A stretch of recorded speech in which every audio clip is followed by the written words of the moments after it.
Dal sigur chialan maman? Si pues imparar il furlan. Tan plui biela le imparà? Se par falo si pues giua. L'argomento di ue è la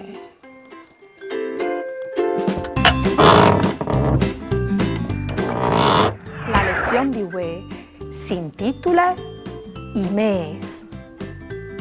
Ho vinto che par furlan i dis de settimane avan con la lettere piccole, dunque minuscole.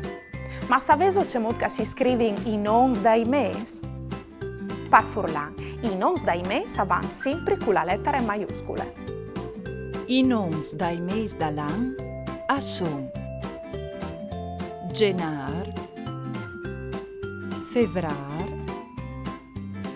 març, avril, mai, juny, lui, agost, settembre, ottobre, novembre e dicembre.